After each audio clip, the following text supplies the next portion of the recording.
जब स्ट्रेस का लेवल बहुत ज़्यादा बढ़ जाता है तो हमारे अंदर एक हार्मोन होता है जिसको हम कॉर्टिसोल कहते हैं। कॉर्टिसोल का लेवल बढ़ जाता है और हमारे जिस्म में बहुत ज़्यादा इन्फ्लेमेशन आ जाती है।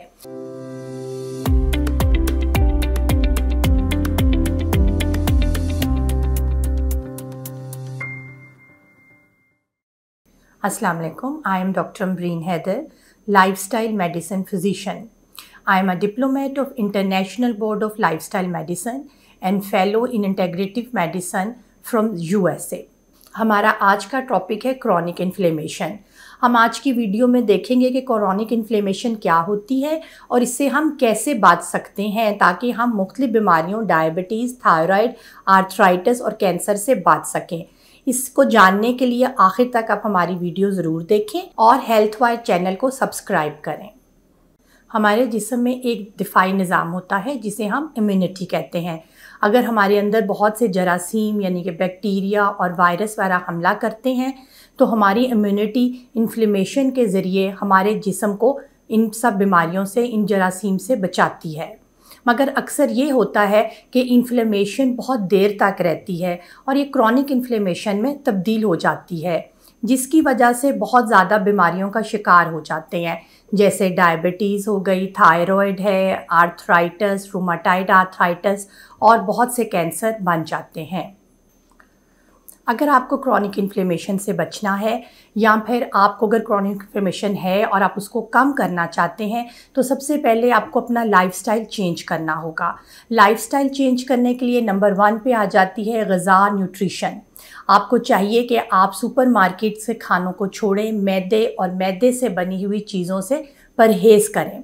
अपनी ज़िंदगी में अपने खाने और ग़िज़ा के अंदर सब्ज़ और हरे पत्तों वाली सब्ज़ियां डालें, जैसे साग, पालक, सलाद हो गया और दूसरी सब्ज़ियां भी आप डाल सकते हैं जैसे गाजर, मूली।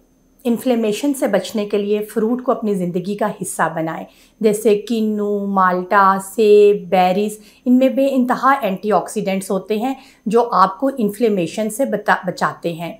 एक अहम चीज़ जो कि आजकल सर्दियों में आप इस 2 से 3 दफ़ा हफ्ते में इस्तेमाल कर सकते हैं वो है मछली, फ़िश। मछली के अंदर बहुत ज़्यादा ओमेगा 3 होता है जो कि आपकी इन्फ्लेमेशन को बहुत हद तक कम करता है। आप नट्स का इस्तेमाल कर सकते हैं, यानी कि आप एक दिन के अंदर एक मुट्ठी भर के फिस्ट के बराबर नट्स इस्तेमाल करें, जिसमें अखरोट आ जाता है, आपके पिस्ते आ जाते हैं, बादाम आ जाते हैं, चिया सीड आ जाते हैं। ये तमाम नट्स एंटीऑक्सीडेंट से भरे होते हैं और आपको इन्फ्लेमेशन के अगेंस्ट काम करने में मदद देते हैं। क्रॉनिक इन्फ्लेमेशन को कम करने के लिए अगली अहम चीज़ है नींद, यानी कि स्लीप।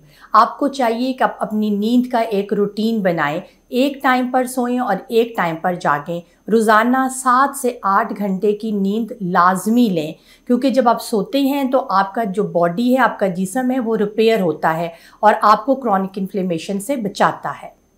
तीसरी अहम चीज़ है स्ट्रेस। आजकल हमारी ज़िंदगी में बहुत ज़्यादा स्ट्रेस एडअप हो गया है।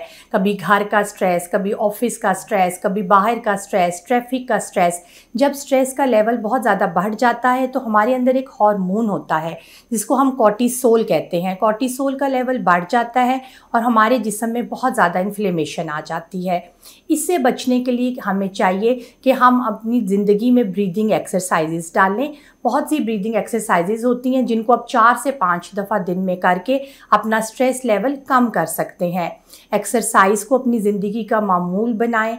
रोज़ाना कोशिश करें आधा घंटा वॉक ज़रूर करें। अगर आप नहीं कर सकते तो आप आजकल बहुत जूम के ऊपर क्लासेस आ रही हैं एक्सरसाइज की, योगा की, उनको अपनी ज़िंदगी का हिस्सा बना सकते हैं और क्रॉनिक इन्फ्लेमेशन से बच सकते हैं। अगर आप क्रॉनिक इन्फ्लेमेशन से बचना चाहते हैं और अपनी ज़िंदगी को तंदुरुस्ती के साथ जीना चाहते हैं तो आपको चाहिए कि आप अपने डॉक्टर से, जिसमें फ़िज़िशियन हो गए, लाइफस्टाइल मेडिसिन फ़िज़िशियन हो गए, उनसे आप कांटेक्ट करें। अगर आप मुझसे कांटेक्ट करना चाहते हैं तो नीचे दिए हुए नंबर पे आप रब्ता कर सकते हैं या हेल्थ वायर की वेबसाइट विज़िट करें।